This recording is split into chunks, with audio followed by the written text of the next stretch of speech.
can be to hall shows. So just thinking about this different system, it absolutely fascinated me. So much that I decided to go get my PhD. My interests have somewhat changed since then. I now focus more broadly on outreach exhibitions, but the Community Arts Center project is still very much a strong part of my research and will always be important to me. So with that, why don't we take a closer look at it? All right, so what is the Community Arts Center project? It was an initiative that was started during the 1930s under a broad series of reforms known as the New Deal. These were a series of economic and social and cultural reforms launched by the FDR administration that were intended to provide jobs to the public. They had initially tried more of a handout type program, but they figured out early on that people wanted to earn their money. So they developed initiatives such as the Civilian Conservation Corps and other initiatives to build roads, build parks and whatnot, and give people jobs. And so contribute to the infrastructure at the same time as they're earning money. Now, so a large program was, the Works Progress Administration, later known as the Works Projects Administration. Name changes happened all the time. But within this larger umbrella of reforms, there was one initiative known as Federal One. And Federal One supervised a lot of the cultural initiatives, like the Federal Writers Project, the Federal Music Project, the Federal Theater Project. You all remember when Orson Welles did the War of the Worlds announcement and it got everyone thinking, oh no, Martians are coming here. That was part of the Federal Theater Project initiative. And then perhaps one of the most well-known, of course, is the Federal Art Project. Now, the Federal Art Project is best known for its visual materials today, in terms of the types of murals produced, but also prints, copies of the Index of American Design, creating these watercolor renderings of historical objects in an attempt to create an American-style compendium, posters, classes, all kinds of things.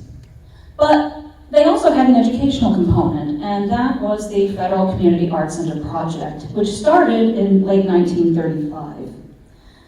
It was the idea of this fellow that we see on the right. This is Holger Cahill. He's a very interesting character. He was originally from Iceland. He had a completely different name, changed it to Holger Cahill, but went by Eddie with his friends.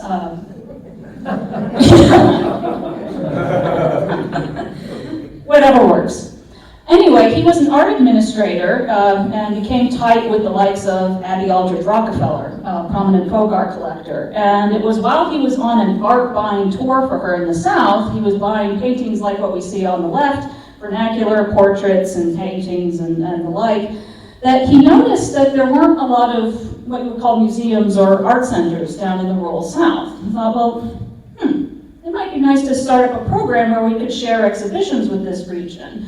And maybe we could share some of the items that they have in this region with other parts of the country. So a few years later, when he was appointed the director of the Federal Art Project and was thinking about different ways to connect people with the arts, he remembered that idea and set up the initial art center in Raleigh, North Carolina. Now at that point, it didn't share exhibitions on a national scale. It focused on a local level using regional collections and whatnot, but it would quickly expand to include other branches, not only in North Carolina, but across the country. So, one thing to point out about these community art centers is how did they work? They were essentially community centers intended to share art on a national level through sharing exhibitions, but also providing access through classes. One thing that was a real standout point with the Community Art Center project was that the founders did not want to create museums. They saw our community art centers as distinct entities that were focused on the circulation of contemporary American art specifically, showcasing what was new, what was current, not only to provide exposure to those artists, but to cultivate art consumers in the form of the visitors who would attend those shows. So when you read through the documents, there's this emphasis about, basically the failure of museums. Museums, the major flaw that the likes of administrators like Thomas Parker saw was that they were too focused on the art of the past, and more specifically, the art of elite classes. This is the 1930s after all, when socialism has a little more momentum than it does now. So there's this idea of, no, we're going to set up these community art centers as an alternative to museums. Like, museums will be the repositories for the historical stuff, but this is really meant for contemporary American artists. Although, as we see with the Roswell Museum and other examples, the lines are blurred, and a lot of community art centers follow the museum model anyway, because collecting historical objects is really cool. So this quote I just put up here because it pretty much encapsulates how FAP administrators envisioned the Community Art Center project and how they felt about museums. As a museum person myself, I think it's pretty brutal, but I'll read it. The museum, as a public institution, has accomplished little in breaking the fallacy board of the industrial era. The fallacy that art speaks to a very limited number and that the ability to appreciate beauty and to share in the experience of arts is the exclusive birthright of the few. Community art centers were very much about democratic access. But here's the thing, I just gotta go on this tangent for a moment before jumping back to art centers. This critique of museums being out of touch with contemporary society is not new. Since at least the 1880s, critics have been calling museums, repositories of dead objects and just not at all in touch with what's happening in society. And what's just as interesting is that museums have been responding to that critique, saying, no, we're interested in what people are doing now, and we're interested in providing access. And a great example is this chipper fellow right here. This is John Cotton Dana. So he was actually a library administrator who became the first director of the Newark Museum in New Jersey at the turn of the 20th century. And he proposed making collections more accessible through lending out objects, but also through collecting objects that were more relevant to contemporary society. He lived in turn-of-the-century New Jersey, which was an industrial center with international immigrant populations. And rather than collect old master paintings, he proposed collecting the types of objects that were being produced by the factories in that town in an effort to educate people in good design and good taste. Dana is actually a pretty prominent figure in this book, The Federal Art Project and the Creation of Middlebrow Culture by Victoria Grieve, who very much delves into the educational background behind the Community Art Center project. Anyway, all of this is to say is that museums have been critiqued for a long time. They've been responding to these critiques for a very long time. And the Community Art Center project was just the latest critique and response to museums. So, they emphasized access in a few different ways. One was through their sites. So our museum here, Roswell, is actually somewhat unusual for a community arts center because it was constructed in a brand new building designed expressly as a museum. When it was opened in 1937, it was designed as a collections repository. That's not what most community art centers looked like.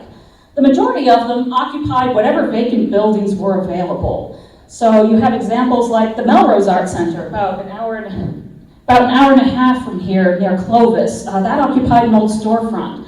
You've got the Southside Community Art Center over on the right, located in Chicago. That was in an old townhouse, and so on. The whole point of occupying these older buildings, well, it was twofold. One, it was practical. It saved money because you didn't have to build a new structure.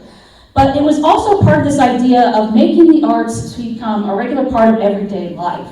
Rather than construct an intimidating museum edifice, with Greek columns and whatnot, and long flights of stairs to go up to, community art centers targeted buildings in downtown areas, vacant shops, banks even, with the idea of making the arts appear approachable, that it was no more unusual than going to the grocery store.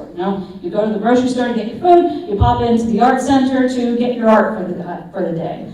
And especially with seeing these objects in homes, renovated homes, that would help drive home the idea that you could have art in your house, that it wasn't inaccessible, that you could have pieces, that you should have beautiful works of contemporary American art in your home, that it's absolutely within reach. And that's the type of work that they tended to focus on in their interiors was contemporary American art, often in forms of paintings and prints and sculptures, smaller pieces that visitors could envision themselves buying, but also expanding into other materials like tapestries, mosaics, and whatnot. We can delve into that a little bit. But here, I'm just showing you these few pictures here just to give you the sense of the variety of these interiors. I mean, we've got our own beautiful Roswell Museum here, which has a very regional flavor, but then you've got other places like the Curry Art Center over on the right, and even the Walker Center in Minneapolis in the center that have more of a contemporary modern art museum look to them, but their interiors reflected the community interests at large. So in terms of how these shows got around, as I mentioned, for the most part they traveled by train. Sometimes you see references to trucks and whatnot and cars hauling shows, but for the most part they would be organized in Washington, D.C. and then travel by railroad to the different art centers. And here we've got Roswell over here, and just look at all the ways in which it's connected to other states and other regions and potentially other art centers through the trains. This idea in particular just really interested me when I first started researching them, because when I think of trains, I think of Amtrak for the most part, and occasionally riding that to go see my parents. But in terms of the freight power of trains, in the 1930s it absolutely made sense. I mean, the interstate highway system as we know it did not exist at that point. So when you're trying to haul artworks around in an efficient manner, trains were the system that made sense at that point. Not necessarily better or worse, just different. And I found that really interesting. You know, you just see a system that's so different from the one that you're accustomed to operating on. So, how many of these art centers were there? This is a map that I have in my office at home. It's about 7 feet long. I've been meaning to eventually create a digital version, but I haven't gotten around to it yet.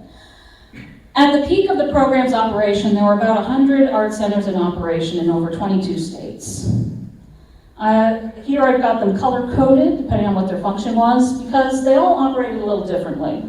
So green dots here, these are federal community art centers. So these are sites that participate in the whole range of programming and education and exhibit sharing and whatnot, and they report directly back to Washington, D.C. But you also had branch centers. That's what these pink dots are.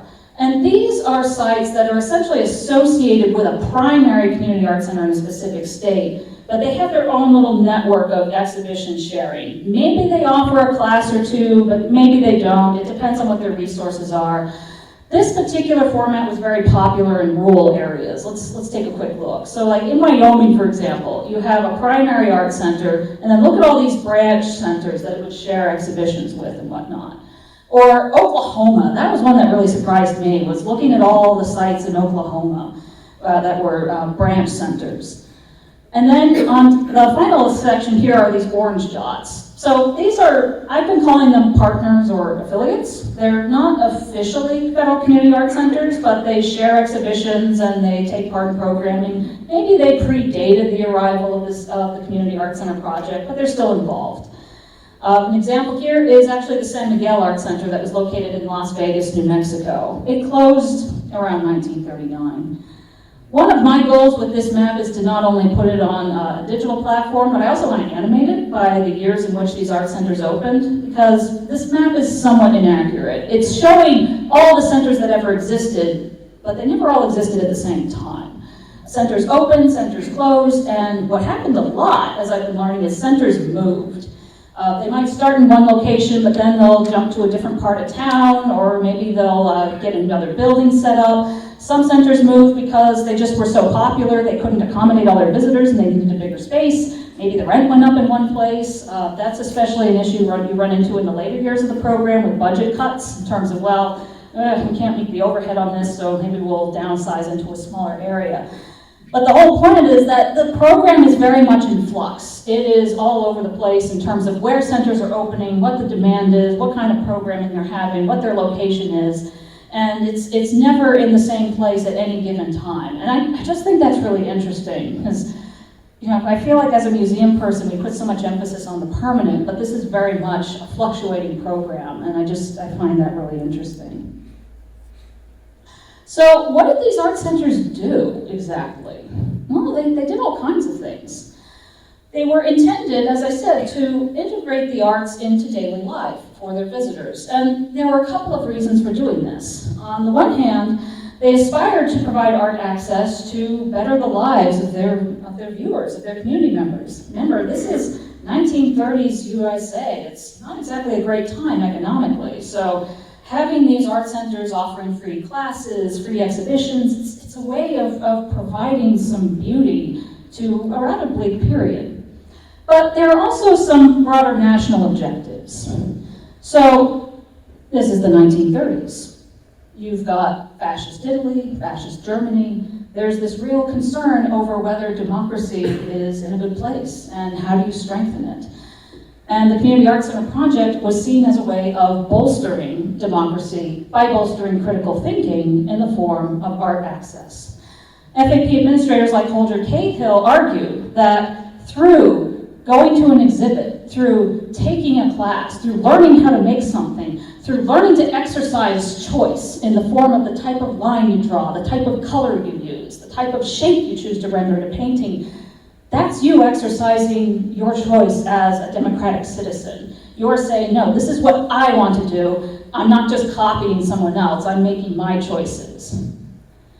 But it's also a way of providing access to different aesthetics and opinions. It's basically encouraging diversity by letting people see art being produced in different regions. Stylistically, they get to see work being produced in New England and the Southwest or the Midwest. And they get to see the differences, sure, in terms of landscape, subject matter, style, but also similarities. I get to see, yeah, maybe I haven't visited this landscape, but I can see how they're doing this line work to create this image, or using this color palette to create this kind of mood. And, maybe, to invoke that old cliche, maybe we aren't so different after all.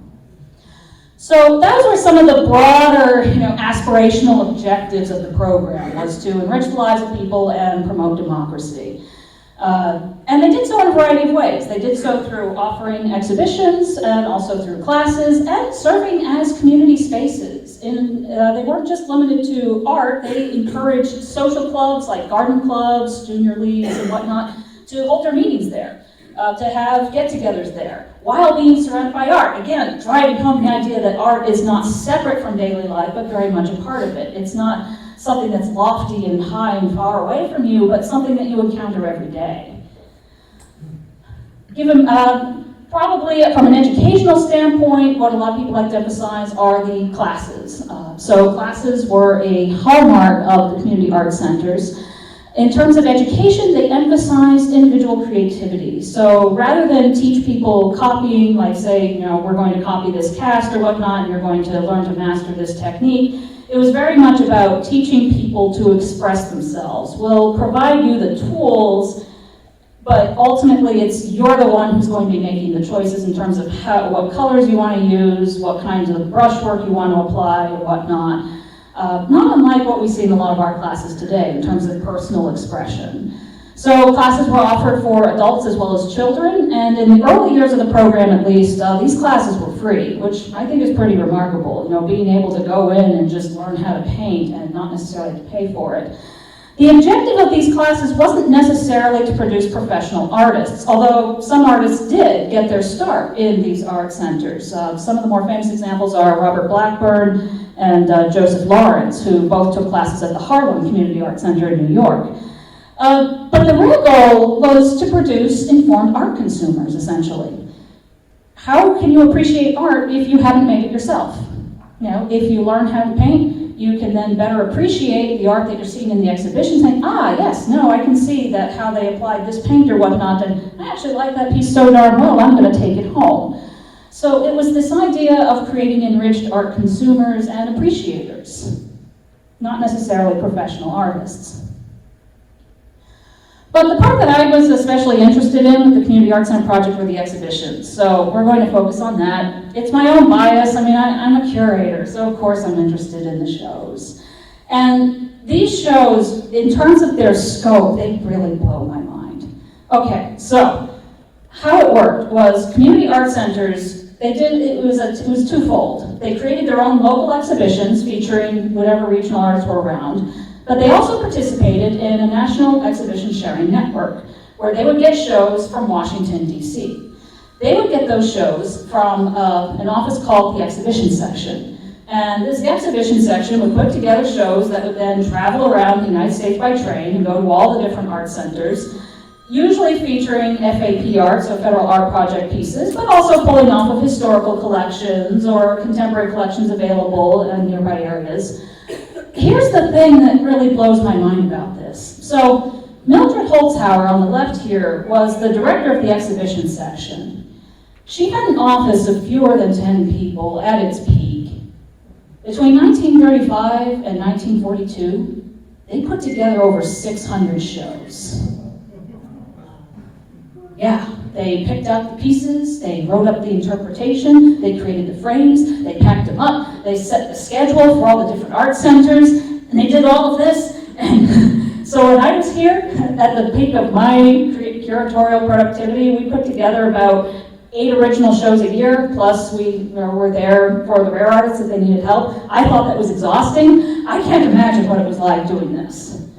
Granted, she had lots of connections. That was a big help, through being part of the FAP. She was connected to other art administrators, but also prominent collectors and gallerists like Edith Halpert or Abby Aldridge Rockefeller and whatnot. So, certainly having those friends helped in terms of pulling together shows. But just think about that for a minute. Over 600 exhibitions. And I still haven't found the final cap number on this. I feel like every time I go to an archive, I see another one. I was like, all right, so I think we're at 602 shows, and then a 605 pops up. And then to make it even more fun, a 605A and a 605B. So the number could be even higher. The workshop we had, this is the workshop itself in DC. I'm pretty sure this is a staged photograph because each of the people is showing the process of constructing a frame, but each person is conveniently doing a different step. So it was probably for publication, but still, it's remarkable because it is an instance of the labor of exhibition work. And I just think that's really cool because that behind the scenes work doesn't get enough credit. So what kind of shows did they put together? Well, why don't we take a look at some of them? This is something I've been doing off and on for the last few years, is going through these checklists and trying to find these works.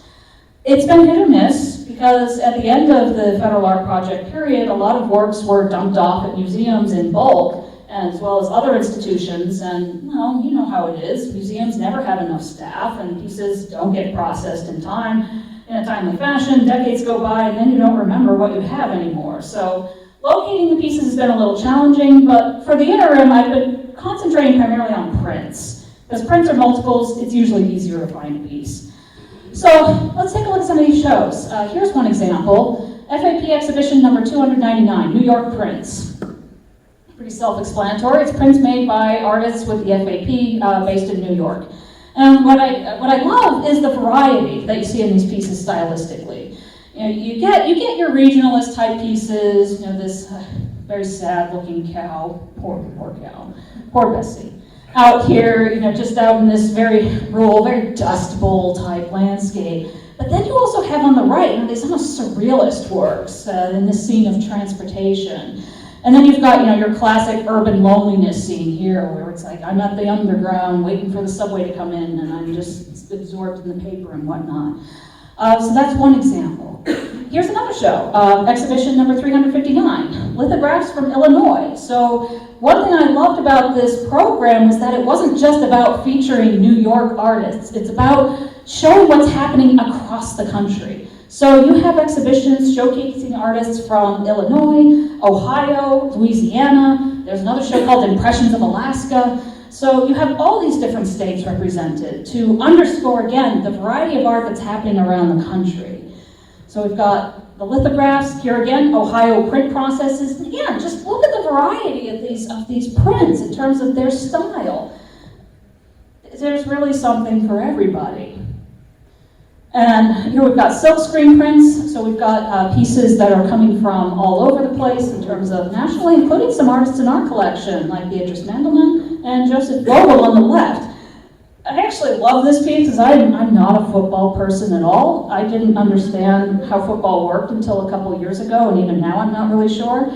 But I love that he made this abstract piece of a forward pass. I just think it's fantastic, because how often do you see, abstract sports paintings? I just think it's great.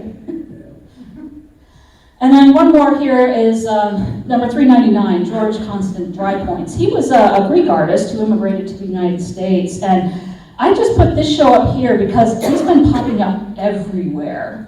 So since I've started working on the dissertation, I've visited archival repositories in Virginia, North Carolina. Last year I was in Minneapolis, and this guy shows up in all the exhibition schedules. Now, mind you, all these shows traveled around, so yeah, they would have appeared at all the art centers eventually, but so far, what I can find in the documentation is like, oh, there he is. There, I knew he was going to show up. There's Concord Grapes. It always shows up in the advertising. So yeah, these pieces have become somewhat like old friends to me whenever they pop up. So yeah, there's a lot going on in terms of the types of shows that are being circulated, the types of media. These I've shown prints here because these are the ones I can identify, but you also see examples of tapestries, mosaics, sculpture, 2D art, 3D art. Probably the one constraint that I've noticed in terms of the type of work being circulated is scale. They tend to be small to medium-sized pieces, and that's probably because of the practical challenges of transport. They're going by train to multiple art centers that are all laid out very differently, so they need to look okay in every space they're going to. Plus, they're being installed by staff members with different capabilities. Some art centers had staff members who were trained as artists and would have been very familiar with hanging shows. Others were relying on whoever was available in the area, so you needed to keep it on the relatively simple side in terms of installation. So they tend to be, as I said, small to medium, but stylistically, they're all over the place, and I think that's really cool. Okay, so I've really been talking this up, right? Wow, Sarah, this is a really cool program, so what on earth happened to it? Why don't we hear more about it? Where are all these art centers now? And it's complicated. The short answer is World War II happened. The slightly more complicated answer is that budget cuts have been happening for years, and also it was never meant to be a long-term federal initiative. The Community Art Center project was set up with the idea that local communities would eventually assume the operation of these centers, that the federal presence was there to introduce this art center and say, hey, look at this, isn't it cool? Do you like it? Maybe you should keep it going. You should set up your own local shows, get comfortable with it, and then we'll eventually pull away and you'll run it yourself. That was the idea. World War II kind of cut that idea short prematurely, because once that happened, funds had to be redirected away from community art centers and other WPA initiatives and go toward defense. That didn't necessarily mean that all the art centers closed immediately. A lot of them did, but some of them were converted into service centers, including Roswell. It operated as a service center for a brief time, which means that it focused on defense activities. So maybe it would be in the form of offering art classes to soldiers specifically, or providing exhibitions specifically for them. That's something I find really interesting is that in the early 1940s, you see a lot of demand for exhibitions at military sites, particularly in the South and other regions where it's like, we've got all these enlisted soldiers and they're bored, we need something for them to do. So let's send some exhibitions out to them. Or maybe you have some enlisted soldiers who are trained artists and they still want to maintain their artistic connections and whatnot. Well, let's offer a class or let's provide a show. So right up until the end of the program, there was actually a lot of demand for the Community Art Center project. But other priorities took precedent and it had most centers shut down because they weren't quite prepared to take over their operations on their own yet. But that's not quite the end of the story. As for the Federal Art Project itself, it very briefly took on a second life as the War Art Program, where artists would be brought in to basically go abroad and document the war effort, or also do it domestically here in terms of defense activities. We actually have, shameless museum promotion, there's actually a remarkable collection of this War Art Program stuff in the form of all the drawings that Howard Cook did. We've got dozens, if not hundreds, of sketches he did while he was stationed in Rendova and Guadalcanal in 1943. This was a short-lived initiative, though. It only lasted a few months before Congress voted shut it down. So a lot of artists after that ended up going to commercial purposes, like Life magazine, to document the war effort. We have another famous example from our collection in the form of Peter Hurd. He did a couple of stints for Life magazine, serving over in Europe, and then later doing a worldwide tour. But what about the art centers themselves? As I said, a lot of them did shut down permanently, but not all of them. Some of them continue in a few different ways. I would argue that the one community art center that continues to operate in its original form is actually the Southside Community Art Center in Chicago. So this opened in 1941. It was opened specifically to serve the Black community over in Southside, and it still does that today in the same building, same house with minimal alterations, focusing on rotating exhibitions as opposed to collections-based materials. Other art centers survived by turning into museums or joining up with other institutions. Maybe they would get aligned with a university or whatnot, or they would join forces with a museum and become a new institution.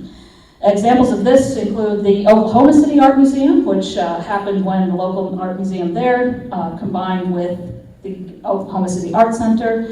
You also see the Sioux City Art Center and also the University of Mississippi Museum, which started out as the Oxford Art Center and then became more aligned with the university. And then, of course, there's the one that we all know so well, the Roswell Museum. So, let me get a quick drink, and then we'll dive into its history for a little bit.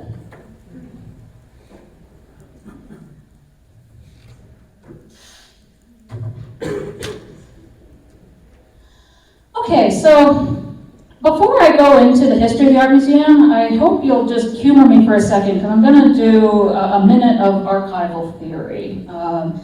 So the thing about the archives is, the first thing I want to emphasize is you really have a remarkable repository when it comes to community art center stuff. I have looked at a lot of different art center archives since then, since I left, and this remains the most complete, the most comprehensive one I've seen. 90% of the exhibitions I've learned about through your files. I've learned how these community art centers operated through your files. I don't know who forgot to throw out the materials or decided to preserve them, but bless them for doing it, because it's really something else. I was doing a master checklist today, and I mean, there are 5 boxes with folders going into the 60s and whatnot. Just folder number 60 of correspondence. I mean, you've got so much stuff.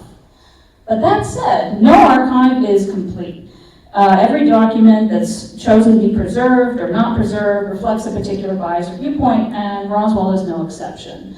The main thing is that it skews heavily toward the federal perspective as opposed to the local one, because chances are the people who were preserving it, or at least filling out the forms, were federal staff members. So they worked for the federal art project, and so we tend to, most of what we see in terms of the correspondence and whatnot is filtered through their perspective. They're federal administrators working in this local community, and we're hearing their side of the story, not necessarily that of local people. And that's an important thing to keep in mind.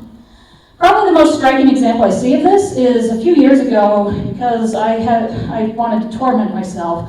I counted some correspondence. Here is a collection of 600 letters, and I wanted to see who wrote what and what the percentage was. And to give you a sense of what kind of representation we get in the archive, okay, look at this guy over here, 54%. These are the letters of one director at the Roswell Museum between 1938 and 1940. Okay. So we have a really good idea of what Roland Dickey was thinking about when it came to the Roswell Museum experience. But compare that to some of the other staff members, like Leonard Hunt. Leonard Hunt, who was a carpenter who helped build some of the furniture here at the museum after Tejada was moved on to another project. He's only 1%. And so that's an important thing to keep in mind in terms of whose voices are we hearing in the archive. A lot of the times it's the administrators, in terms of the directors, sometimes the curators and whatnot, as opposed to the custodians. Nevertheless, there are ways to get a sense of who these other workers are and what kind of labor they contributed. We may not know how they felt, but we can at least get a sense of what they did. And you can get that through looking at timesheets, through looking at other forms, seeing references to names and whatnot. And also just keeping an eye out for the more unusual pieces, like here's that cabinet I was telling you about that Leonard Hunt drew up. Just getting a sense of all the different people who worked here and helped create the Roswell Museum as it was. So anyway, thank you for my very, very quick overview of archival theory with that. But I just wanted to point out, that's an important thing to keep in mind. But what about the Roswell Museum itself? How did it get started? My understanding of its early history comes from this book, Round Up on the Pecos, which was an anthology that Elvis Fleming compiled in the 70s. And then he did a volume 2, I believe, in the 80s. And there's an essay in there from Major Maurice Fulton, who was on the original board. He was over at NIMI. and then he was on the board of trustees with the Archaeological and Historical Society and was closely involved with the museum. So the Roswell Museum was a collaboration between the Archaeological and Historical Society, now known as the Historical Society for Southeast New Mexico, and the Federal Art Project. That's how community art centers worked, was that you would have your FAP administrators go out and find a group, a local group, whether it was a club or a society or whatnot, that would sponsor a community art center project. Because they believed that that was an important part of getting local interest going. As I said, the whole point was to have the local community take over its operation.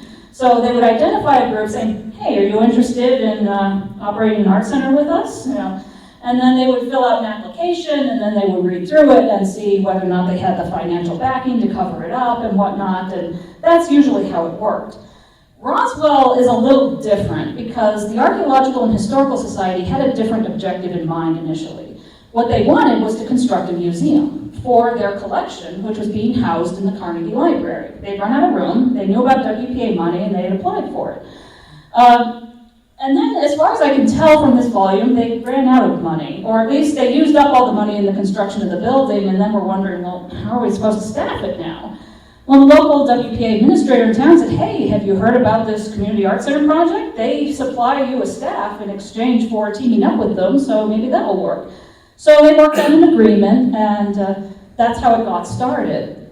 But it would be a source of tension throughout the museum's WPA years, because the Community Art Center project and the Archaeological and Historical Society had different objectives. The FAP, as I said, was very much about promoting contemporary American art through circulating exhibitions and classes and whatnot. But the Archaeological and Historical Society was focused on local and regional history.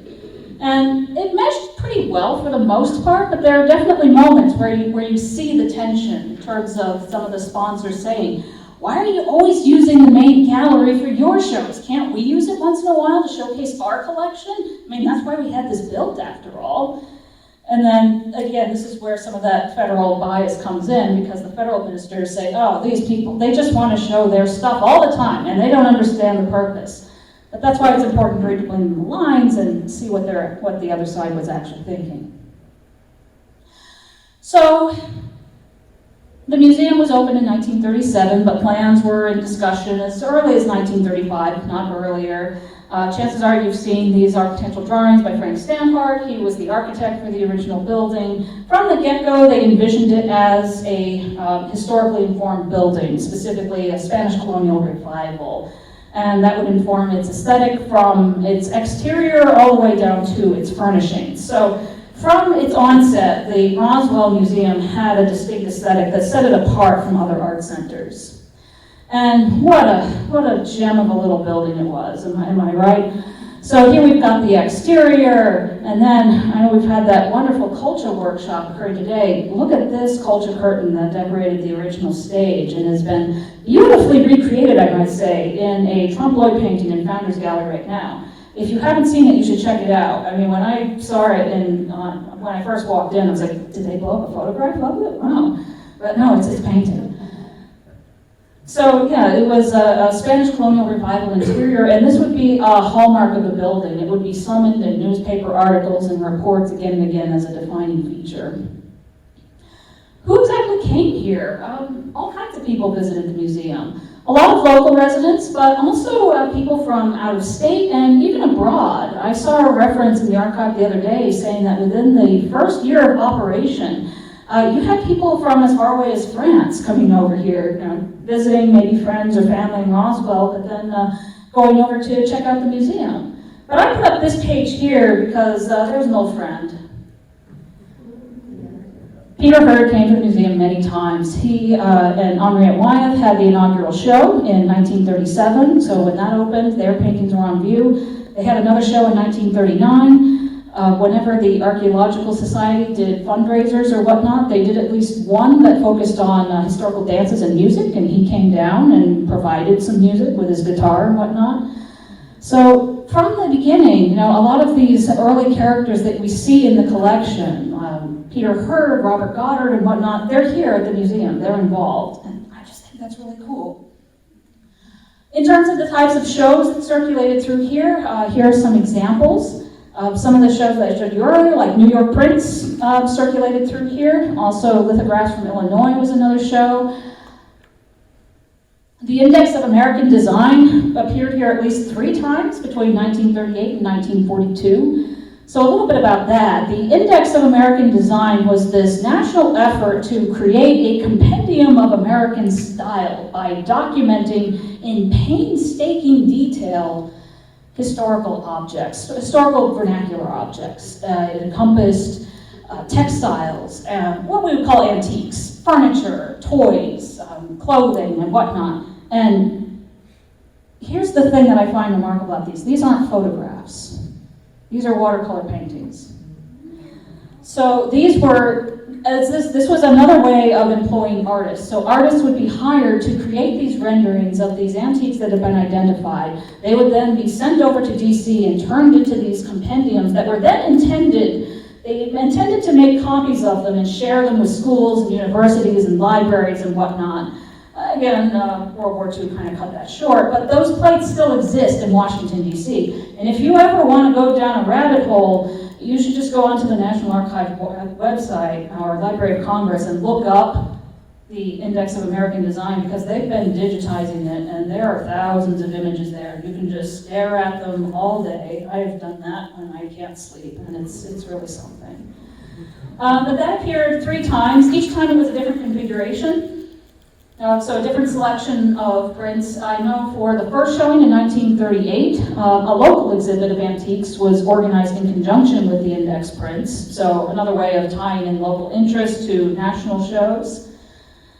Here's a show of Daumier lithographs. This was staged in 1939. And that's actually the show that we see in that famous picture of the Navy cadets checking out the show. And if you look really closely, you can recognize this print.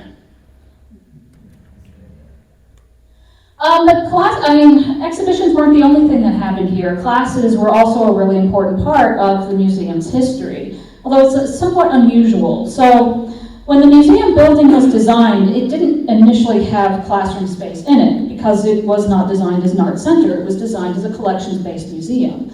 So for the first couple of years of its operations, classes were held in different sites around town. Local middle schools, the Armory building was used for a while, and the San Miguel School over in Chihuahua was another popular site. And that's what we see here. Here's the announcement of workshop activities. Classes entailed painting, sculpture. There was also one called interior design that I thought was really interesting. Again, driving home that idea that art is part of everyday life and it's not confined to the so-called fine arts, but it's living well, essentially. Designing a well-decorated home and whatnot. And then the Roswell Museum was not isolated. It actually, in addition to participating in this national network, it cultivated regional networks within the state with its fellow art centers. And I just wanted to point out some of those here. So here are the other centers that were active. We've got Roswell, we have Gallup, which opened around 1938, 1939. There was San Miguel over in Las Vegas. I put Santa Fe here just as a reminder of here's where we're situated.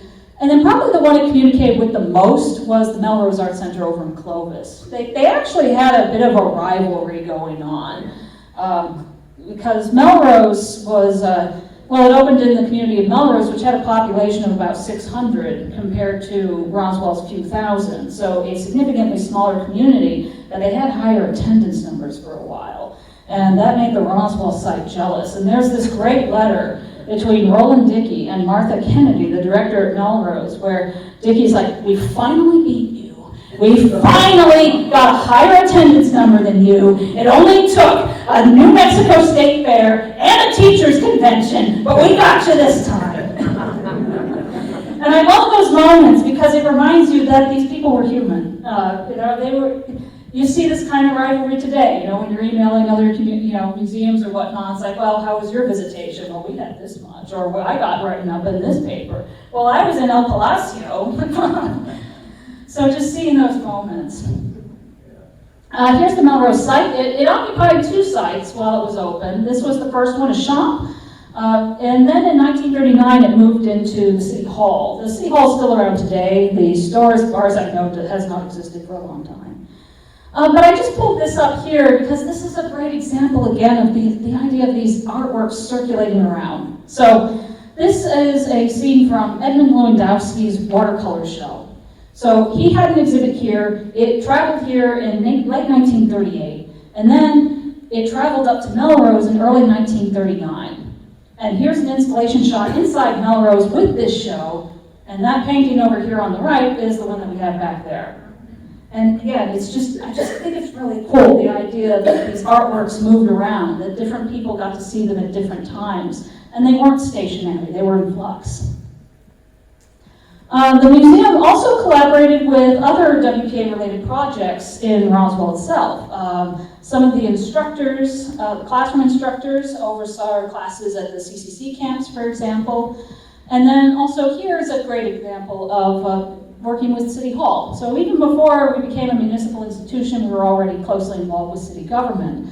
One of the projects that the museum participated in was picking out paintings to hang in the new City Hall building, which was a WPA project. And one of those paintings, right here, Willow Tree in the Taos Valley, is in our collection now. But it was also a space to encourage community relationships and showcase different parts of the community. And I just wanted to show here one of my favorite examples. So, in 1938, the museum hosted a staging of a mystery play called Los Pastores. Mystery plays are a medieval tradition, and they're plays that are based on biblical stories, essentially. They usually don't have a script, they weren't done by trained actors. This is pre-Shakespeare, a very Catholic tradition. Once you get to the Reformation in Europe, these traditions die out in a lot of regions, although you can still find them today. But you also have the mystery play tradition carried over into the New World with Spanish colonists and whatnot. And over in Roswell and Chihuahua, from at least the 1850s, there was a tradition of putting on this play called Los Pastores. It's a retelling of the nativity story from the vantage point of the shepherds. And it's a comic play. It's all about how they get the announcement from Gabriel and they're trying to make their way over there, and just all these shenanigans keep coming up. And they keep having to deal with, devils show up to tempt them and whatnot. And it's all about just trying to get to this thing and all the things that happened along the way. And that was staged right here at the museum in December 1938. Roland Dickey heard about it. He went over into Chihuahua. He talked with the director and said, "Would you be comfortable staging it here?" And it happened. And the part that just really strikes me about it is that it was performed in Spanish, and over 100 people showed up. It was a huge hit. It got covered in all the papers and whatnot, and it was just a great example of the museum serving as this site of not only community cultivation, but cross-cultural collaboration and sharing and whatnot. So how do people feel about the Roswell Museum? Well, let's take a look at the federal perspective first. It's mixed. I've seen documents that sing the praises of the Roswell Museum, and what a beautiful example it is. Here's an exemplary quote that talks about that. This is from Thomas Parker. He was the assistant director of the Federal Art Project, and he's talking about the museum and its regional traditions in this speech. So he says, "Community interests here are centered around the rich historical heritage of the Southwest. The County Historical and Archaeological Society, with the aid of group sponsorship, has designed, furnished, and decorated a unique gallery built by the Works Progress Administration. Regardless of what happens in future design developments, Roswell may be very proud of the retention of the early Spanish colonial culture and architecture in its community life." I just saw another quote, a fabulous quote the other day from Mildred Holzhauer, the director of the exhibition section, as she did visit the museum around 1938, 1939. And she had said, "I want to put this museum on wheels and just cart it around the country and let people know that this is a great example of what a museum could be and a community arts center." Other FAP administrators had more mixed feelings. This is Daniel S. Deffenbacher. He was the unofficial director of the Federal Community Arts Center project, and he used to do on-site visits to the different sites, and he would report back to Colger Cahill. And he had a less glowing review of Roswell. His issue was, he had issue with the Historical Society and their focus on local history. So here he goes, trying to tie a project dealing in living matter matters with an archaeological society dealing in dead matter is simply asking for all of the trouble. This project has no connection that I can see with our work. It has none of the essentials of an art center, either in spirit or programs. I think it's hilarious that the Roswell Museum continues to thrive today, because that's just a great way of saying, well, lots of people disagreed with you. And ultimately, I think the opinion that matters is that of the locals. What do they think of it? As far as I can tell, they loved coming here. Here's a thank you note from a second grade class over at what was the East Side School, thanking one of the staff members for a tour that was given. So ultimately, it's like anything. There's no pleasing everybody. But the fact that the museum is still here 85 years later tells me, at least, that it means a lot to a lot of people in this community and beyond. Okay, but as we know, the federal affiliation did not last forever. So what happened? The Roswell Museum ended its official affiliation with the Federal Art Project in 1942. As I've mentioned, it had actually been converted to a service center, so it was showing exhibitions that related to defense, like there was a Red Cross display at one point, as well as offering classes to enlisted soldiers, because what's going to become Walker Air Force Base is under construction, so you've got a huge influx of military people coming in. But at some point, the Archaeological and Historical Society had had enough. We'd seen, if you read through the archives, you can see ripples of this tension in terms of we really want to focus more on the local history and whatnot. But in July 1942, there is a letter that says, from the state director up in Santa Fe saying, well, I got your letter saying that you don't want to work with us anymore, so point taken. So the relationship continued into about January 1943, but it was really more about tying up loose ends at that point, making sure that all the federal materials had been sent back, that classes were wrapped up, that the last of the shows had been shipped out and whatnot.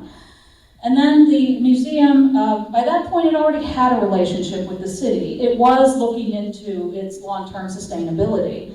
And that's exactly what happened. It became a municipal institution, and that's continued to inform its operations to the present. The 40s are a little sketchy in terms of what the museum was up to, but so far as I can tell, it actually did continue to participate in a collections and exhibition sharing network. But instead of being nationally based, it was state-based. So sharing exhibitions with the Museum of Art in Santa Fe, or the Governor's Palace in terms of historical objects or whatnot. You know, in the 40s, we get references to shows from Roger Mead, for example, as well as Peter Hurd. But things really start to change in the late 1940s. That's when we start seeing what I consider the Roswell Museum as it will start to appear today. Because that's when you have Donald Winston, a local petroleum businessman and art collector. He gives a gift of Peter Hurd paintings and prints that's going to change the museum's course, in my opinion. Because at that point, they needed to professionalize. Up until this point, they had run primarily on volunteers, but now they're getting this huge gift of paintings and prints, and they don't have the room to store them, and they need to hire a director, and they need to build an edition and whatnot. So they build the first edition that's going to become the first of many until we get the complex that we have today. So you start out with the Peter Hurd donation. Right on its heels, you get the Goddard collection. Esther Goddard comes in and says, I want to then donate my husband's collections of rocket science experimentation equipment to this museum because this community meant so much to him while he was doing his research. So at the same time that the art collection is getting revitalized, you have the science collection starting up. And then you have the museum just continue to expand and develop and change so that you have this multivalent institution that focuses on art, history, and science. The thing that I find so interesting about Roswell is that throughout its WPA tenure, there was always this tension between the Federal Art Project and the Archaeological and Historical Society about what direction the museum should take. But after the FAP pulled back, and after the Archaeological and Historical Society focused on its own projects and the Roswell Museum was left to its own devices, it synthesized them and found a way to appease both. And 85 years later, it's continuing to do that. And it continues to be an inspiration in this region, and you should all feel remarkably lucky for this institution that you have, because I've been to lots of other places since then, and this is still a gem, regardless of where you are. Thank you.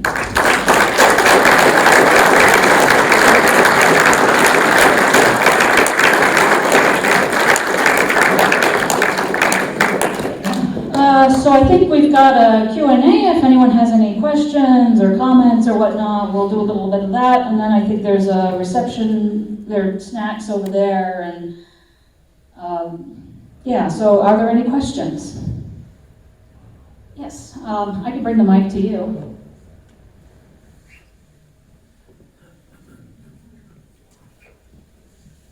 Thanks. I have two questions. Thanks, Sarah, so much for such a illuminating talk. Learned a lot. You may have already mentioned this, but it might have gone past me. As far as the artists that were involved with the shows, was that how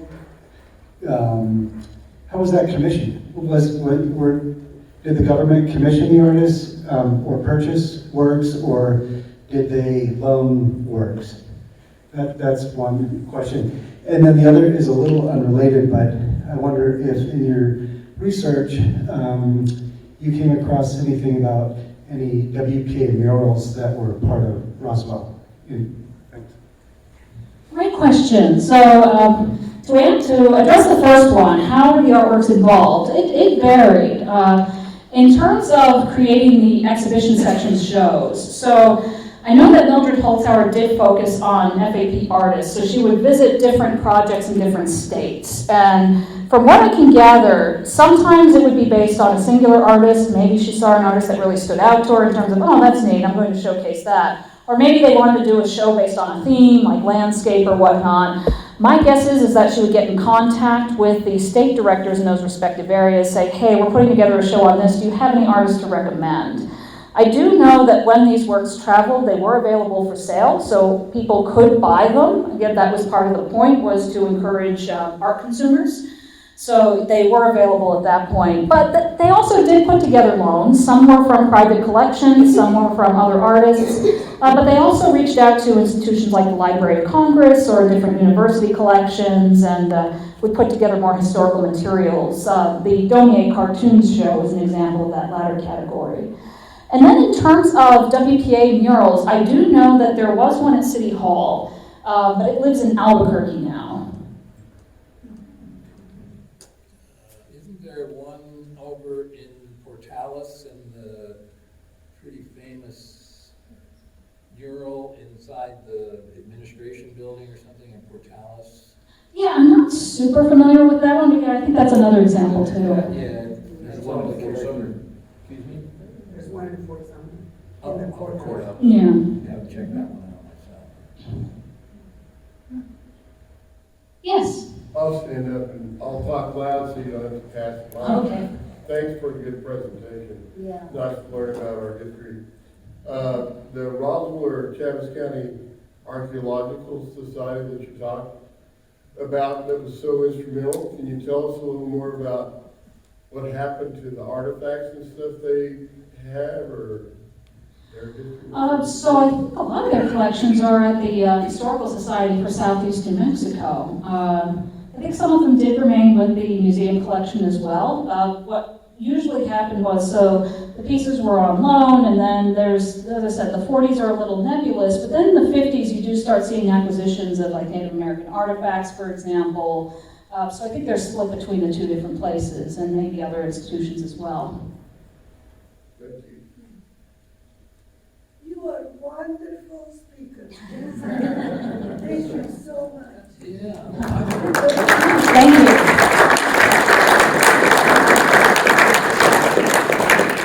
Yes, Candace.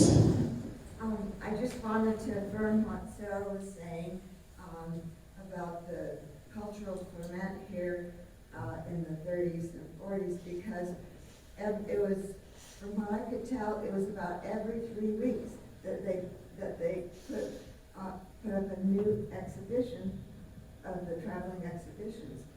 And not only was on the national level was it really ferment, but also here, because there wasn't that, we didn't have a very big staff at all. And I mean, it was amazing what they did.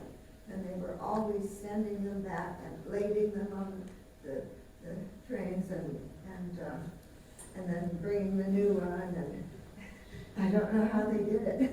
I know, Candace, I'm glad you brought that up, but yes, the shows did rotate pretty quickly. 3 weeks was about the average, sometimes it was as few as 2 weeks, sometimes a week, or a couple days. And again, I just think back to when I was here and just being like, oh man, there's just so much going on. No, I didn't measure up to that program at all. I don't know how they did it. Yes? Stephen and I, as we were watching the images go by of the different artists within the WPA system, the Max Kahn, who his daughter, Katie Kahn, was an artist in residence in No the kidding. 90s here. Her dad showed here, and so did she. So Oh my that's goodness. super cool. Oh, thanks for sharing that. That's really cool. It's 6 degrees of Roswell. Yes. Could you tell us a little bit more about the in Chicago, the South Side Art Center, because I saw something on PBS that was talking about its continued work in that community there. Yeah, no, that's a great question. Southside is remarkable. So it opened in 1941. Eleanor Roosevelt actually attended its opening, and it's occupying that renovated brownstone essentially, and it's still in that building. And yeah, it hosts exhibitions, programs. They have a very active account on Instagram where they let you know about all their upcoming programming and activities. So it's a great example of this federal initiative that then was taken over locally and continues to serve that community, and it's fabulous. There is an article that talks about the building being designated as a national monument or a marker. I'll have to look that up, and I can send it to you. Yeah. And then is that one, you had a photograph of the three, is the Curry one, is that still in operation? To my knowledge, it's not. I think that was one of the ones that shut down in the 40s. But sometimes, what happens a lot is, because initially when I was researching this, I was like, oh man, what a shame, it's all gone now. It actually isn't. It lives on in institutions that took inspiration from those original centers. So you'll see a lot of instances of that original WPA organization might not exist anymore, but maybe a couple decades later, a new organization remembers that example and follows up on it. The Phoenix Art Museum is a great example of that, because they looked directly to the Phoenix Art Center when they were organizing in the 50s, saying, hey, there was this tradition of having art access here, let's go ahead and do it, and we already have that precedent, we can now take it one step further. Yes? So it started off as that little building that was still kind of encompassed by this. Whenever it grew, did it grow all at once to the size it is now, or was that a gradual thing? No, it was definitely over time as funds were available, as the need came up, and as resources were available. And I know it's a combination of new construction and also older buildings that were moved over and added on to it. So yeah, the building and its history is really, really interesting and complicated and whatnot, but it was over time. If you go through the photos of the museum, you can watch it expand over the decades. So, you'll see the back entrance being the main one for decades until this side opens up. And I remember when I worked here, there would be older visitors. If they hadn't been in a while, they would go back to that back entrance and wonder why the gate was locked. And there are still, in the archives, there are still the blueprints, the architectural plans for each new section of the museum. Yeah, no, and that's a great resource to have, because then it lets you know what was built when and whatnot. The bulletins are another great resource, because that will let you know, yes, we're going to build this new center or whatnot. And the ones from 1948 and 49 are the ones that talk about the first expansion for the Peter Hart materials specifically.